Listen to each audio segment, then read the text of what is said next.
and such. So Can you tell me 3 of the 7 wars that he ended? nope. Okay. Can you tell me one main macro indicator within the economy? For example, real GDP growth, real median wage growth, unemployment, inflation, etc.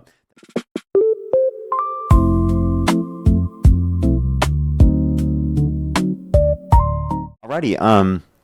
Jason, why do you support Donald Trump? There's lots of reasons. I mean, so I think first of all, I think this is the reason Trump won too. Is that Trump is obviously a politician now. He's been president for almost 6 years, but I think in the beginning he wasn't. He was more of a business person, and I think we were looking for a change. Away from the career politicians. And obviously he has been good for the economy. I mean, just look at 401ks in the stock market. It's been tremendous. Okay. Did you know that the S&P 500, Dow Jones, and NASDAQ are growing at a lower rate for the last year and a half under Trump's administration comparative to the last year and a half under Biden's administration? No. Nope. It was. I've done the math myself. Okay. Well, I'll take your word for it. But I think at the end of the day, Trump was much more qualified than Harris. I mean, Trump had already been president, and things went very well during his 4 years as president. Now, I do want to say one thing, and that's that, look, so I think a big problem that we have is that people either find themselves on the left or the right. Wait, before we move on to the 100% next of point, the you time. said that Trump was more qualified than Harris. Can you tell me what those qualifications are? Well, I mean, he had already been president for 4 years. A successful 4 years as president made him a lot more qualified than Harris. I don't think he was very successful. Also, she was a vice president, so you could point to that. Also, he didn't have any examples of qualifications outside of that. For Can you tell 2016, me anything she did was vice for president? 2016, who would you rather vote for? Trump. Okay, but Hillary Clinton was more qualified. Oh, I don't know. I don't think Hillary would have been president even if she were voted. I think it would have been Bill Clinton again. No, it was Hillary Clinton. Well, I mean, I get that. Why she would would you have think it's Bill had the title. Clinton? I think he would have been running things pretty much. Why? Maybe not. Maybe she was running things when he was president. It's possible. No, I don't think know. I don't think that. I think that when Bill was president, it was Bill, and if Hillary were president, it would have been Hillary. I think it would have been both of them. But anyway, so anyhow, back to what I was saying. Like, I think we have a big problem in this country in that people find themselves always on the right or always on the left. When that's not really true for anybody. It shouldn't be anyway, because I mean, no matter what issue you talk about, like I think people pick an issue that's near and dear to them, and then that's the side that they tend to fall on for everything. If you find yourself always on one side or the other, then you're an extremist. I mean, that's the definition of an extremist, right? Always on one side or the other.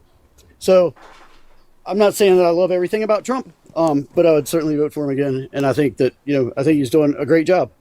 The Iran war is maybe not one of his finer points, but he's done a lot of great things. Like what? I think we're going to look back in 40 years and see, and we're going to say that he's one of the best presidents that. Okay, that what we've has he had. done that's been great? I mean, he stopped 7 wars. He's propped up the economy like crazy. He's done a lot of good things. He's also done a lot of bad things. He's also created a lot of division. But that's how he got here too. I mean, he would have never been elected president if he hadn't made up terrible names for all the other candidates and such. So Can you tell me 3 of the 7 wars that he ended? nope. Okay. Can you tell me one main macro indicator within the economy? For example, real GDP growth, real median wage growth, unemployment, inflation, etc. That's better off since Trump got in office? Sure. I mean, unemployment is better. Nope, it's not. It's higher right now than it was when Biden was in office at the very end. Okay. Well, well, just on immigration alone. So you can't mention a macro indicator that's better off under Trump since he got in office? Yeah, the stock market. Look at No, the stock again, I market. just explained to you the Dow Jones, S&P 500, and NASDAQ have grown at a lower rate under Trump's administration for the first year and a half of his administration compared to the last year and a half under Biden. Try again. Okay, but that's only looking at a year and a half. Look at 5.5 years compared to Biden's 4 years. Yeah, if you look at Biden's overall 4 years, the S&P 500 grew at a higher rate than under Trump's administration if you look at an annual basis. I'm not sure I agree. I actually have the math right here. It went from 37.14 to 60.40, and then it went from 60.40 to 73.54. And if you calculate for an annual basis, it was 15.66% under Biden, and it's 14.5% under Trump. So what's the Dow Jones? I would have to look and do the Dow Jones numbers. That's for the S&P 500. Yeah, I'm not sure that you'd find the same with the Dow Jones, but anyhow. I have already done Dow Jones for the last year and a half. of Dow Jones or under the Biden administration compared to the first year and a half under Trump. I just haven't done it for the entirety of Biden's administration yet. I assume it's under a similar trend as the S&P. It may be similar. I mean, you're still close. The numbers you said were pretty close. Well, by the way, that was categorizing the first 2 years, which includes the pandemic. Okay, if we look at the end of Biden's administration, the last year and a half, it was a lot bigger of a distinction. And even so, this is the one metric that you claimed that was better off. Well, there's lots of things that are better off. I mean, look at immigration. I mean, we let in over 10 million illegal immigrants under Biden. No, that's wrong. The change in undocumented immigrant population was about 3.5 million. No, everything I've read says 10 to 20 million. But yeah, what's your source? 3.5 million is a lot. Even 3.5 million is a lot more than we've let. Sir, what's your source of 10 to 20 million? I don't have any sources in front of me right now. But I mean, everything I've read in the last. Okay, well, if you look at Pew Research indicates a 3.5 million population increase for undocumented immigrants. But they're undocumented. We really don't know, do we? I mean, so there's a lot of them. The point is, a lot came in under Biden. So then you can't. Not a lot so you say a Trump. lot came in under Biden. So did you know at the end of Biden's administration, there was a lower daily average of crossings than the end of Trump's first administration, meaning the border that Biden inherited was less secure under your own argument than the border he handed over to Trump. But the border is much more secure now. Would you like to respond to that point, though? The border that Biden inherited was less secure than he handed over to Trump. I don't know that I'd agree. I mean, Biden made the border more secure. Based on your argument. No, not based on my argument. Yeah, by the end of his administration, there were lower daily crossings than when he got into office. If they're how do you know that when they're undocumented? People are not registered. Well, then how do you know that there are less undocumented immigrants coming to the country right now if they're undocumented? How do you know that there are less undocumented immigrants in the country right now based upon your own argument? And Biden was letting people. Look, Biden had an open border policy. Wrong. What does open border mean? Meaning that he relaxed checkpoints at the border. We were just letting people in. Open border would mean no restrictions at the border, which clearly is not true. There were restrictions at the border. There were deportations at the border. You're just wrong when it comes to that. So you think more illegal immigrants came in under Trump than Biden? I think it's a fact that wait, sorry, what was the claim I just made? You think that more illegal immigrants came into the country under Trump than Biden? I don't think I ever said that. That's pretty much what you said. No, that's not what I said. I was talking about the level of border crossings on a daily average at different points in the administration. I'm not interested in a daily average. I'm interested in the total number, though. If that's what matters, is how many people illegally came across the border. Yeah, you said that I can't have a number on how many undocumented immigrants came to the country, right? Because of the fact that they're undocumented. So I then asked you, how do you know that there are less undocumented immigrants that have come to the country under Trump's administration? Just policy alone tells you.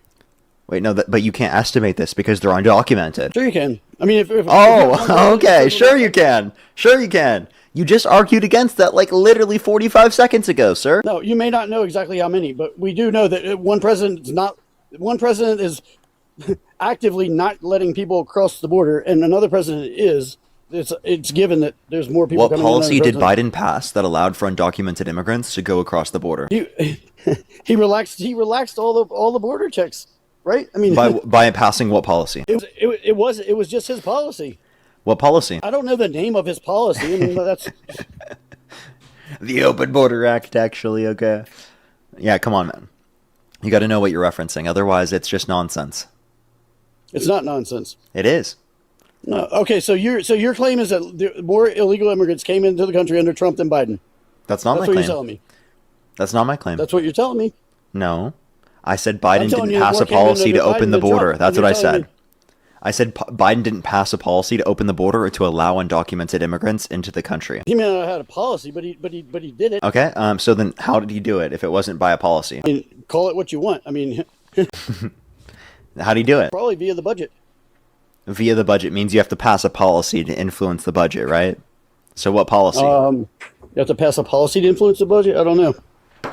Yes. You have to pass things through Congress to affect the budget. I don't know the name of any. I don't know the name of any policies. I mean, but I mean, to say that there are more illegal immigrants coming in the country under Trump than Biden would be ridiculous.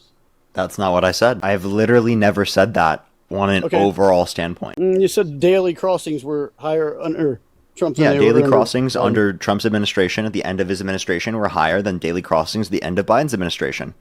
Yeah, that's a fact. But that's just. But that's not referencing overall. How many days are you looking at when you say the end of the administration?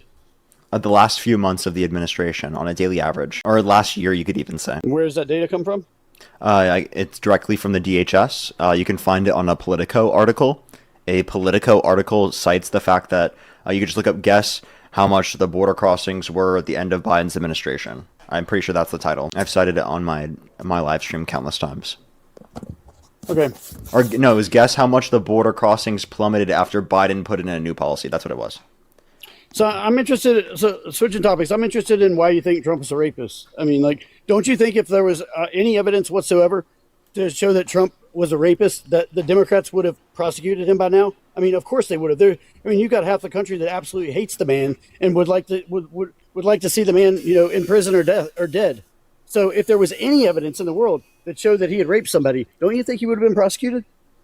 Democrats don't prosecute, but he was held liable in the context of a civil court unanimously amongst a jury of 9 people for forcefully penetrating E. Jean Carroll's vagina against her will. The reason why it was in a civil court, not a criminal court, is because of statute of limitations, which was 5 years at that particular point in time, which means after 5 years, you couldn't try your abuser accountable in a criminal court, regardless of the amount of evidence. Which there were thousands of other people specifically that held their abusers accountable in the context of New York relating to these exact different cases in terms of the Child Survivors Act and the Adult Survivors Act that allowed for victims to hold their abusers accountable in a civil court, right, relating to these offenses that happened more than the statute of limitations. Yeah, I don't know. I don't know that I agree. I mean, I think a lot of times people will pay money in a civil court just to make something go away, even if it didn't happen. So no, he's forced to pay. Evidence, he's forced to pay. It's not that he just did a settlement. He forced to pay. Okay. Well, I find it awful hard to believe that Trump has committed any serious crimes and not been prosecuted with the amount of because you have TDS, sir. No, I don't. You have Trump devotion syndrome because he was held liable of sexual abuse. I'm not devoted to anyone. I'm not devoted to anyone. Sir, do you accept the determination from the criminal court in terms of the felonies against Trump? What determination? That he lied? No, that he falsified business records in the first degree, which is a Class C felony in the state of New York, because of the predicate crime. Well, he falsified records about having an affair, and it was a consensual affair. hide that story from coming out to affect election prospects. So that's a felony. Okay, so I don't know what his intent was. I don't know. So by the way, even when he is prosecuted and convicted, you don't accept it. So yes, you do have TDS because you're saying, I don't believe the fact that he was held civilly liable of abusing a woman because he wasn't prosecuted. Okay, but then when he was prosecuted, you don't believe it. The charge was lying. There was no charge of sexual abuse. The charges were all about lying. That's all it was. I already told you that he was convicted of 34 felonies relating to falsification of business records. So not a one was sexual assault. The criminal court you don't accept, but when it comes to the civil court with the abuse, the reason why you don't accept that, sir, is because of the fact that it wasn't criminal prosecution. But then I point to a separate case that was criminal prosecution, but yet you don't accept the determination simply because it's Donald Trump that is determined to have committed the crime. I voted for Kamala Harris, so it's not because it's Donald Trump. You voted for Kamala? Twice. Yep, I voted for Trump twice and Harris this last time. Okay, so would you still? So you think you voted incorrectly, and you think you regret your vote for Harris? Well, I mean, it doesn't matter, right? Because she didn't win. No, do you regret your vote for Harris? Do I regret my vote for Harris? I don't regret anything, but I would. But if I had it to do over, I'd vote for Trump. Okay, so again, you do think that you made the wrong decision. So, which is insane, by the way. Why would you change your mind on that? You were right the first time. You should have just voted for Harris. No. I don't. Yeah, I don't think so. Why not? I think because I think Trump's doing a good job. I think he's doing a better job than she would have. Okay, on what? As president. But doing what? Everything he's doing, except for maybe the Iran war. I don't know. And actually, the Iran war. Okay, so then tell me. Give me any specifics of what he's done that's good that you like. I have. I've told you. Immigration. I've told you about the economy. Yeah, we already went over that, and you wanted to pivot. We already went over the economy. I already showed you were wrong on that as well. Trump is worse off in the economy in every metric since he got in office, starting the war with Iran and imposing tariffs, which have made conditions in the economy worse off. I don't know that they have made things worse off. They have, right? Because they've caused inflation, right? And that inflation has limited the ability for the Federal Reserve. I don't see where inflation's worse now than it was under Biden. It's 4.2% year over year right now. It was 2.9% when Biden left office. Well, I'm just talking about my personal experience. It can be whatever percent you say, but I know that I know what I was paying for groceries and such when under Biden, it was a lot more than it is now. That's just not true. Grocery prices are higher right now, of course, because there's been inflation. Grocery prices are higher. I mean, look at the price of eggs. Eggs were $8 under Biden. They're The reason is $2 now. because of bird flu, and then also because apparently there was like a collusion amongst a bunch of different egg producers to keep prices of eggs up. So there's a few things. It wasn't Biden. Well, I don't know. I just know I'm paying a lot less for groceries now than I was under Biden. Well, you must be buying less stuff or buying different stuff. Not really. Haven't really changed my. Okay. Haven't Well, really changed. prices are higher now, so either you're not having a good memory, or you're buying different stuff, buying it in a different area, or Well, you same only buy store. eggs apparently. No, I don't only buy eggs, but I mean, the price of everything is lower than it was under Biden. No, it's not. And in fact, the price of everything. You think the price of Biden everything is lower in the economy right now than under Biden's administration? Yeah, and in fact, it Okay, was lower so can I before ask you and a after question? Biden's administration. Beef prices, are they higher right now or under Biden's administration? So beef prices might be So beef the prices have gone exception. up. Okay, let's keep going through it. Gas prices. Gas prices are lower. Nope, they're higher right now than they were at the end of Biden's administration. Wrong. Try another one. Let's go Gas to a prices were different nearly one. $5 during Biden's administration. Yeah, you're pointing to a hyper-specific point under Biden's administration, one that wasn't caused by Biden, and two, wasn't when Trump inherited the situation. So when we say whether things got better or worse, it has to relate to what it was the end of Biden's administration. Okay? Coffee. Is coffee cheaper or more expensive now? Wouldn't have a clue. Never drink coffee. It is more expensive, okay? All groceries are more expensive now because inflation has happened, okay? That's a fact. You can look at it on the Bureau of Labor Statistics. It will tell you that you're wrong. Okay, you win for today. Okay. I'll come back. Alrighty. See you then. Yeah, thanks, man. Appreciate it. You as well. Michael. That's a different... Not a person.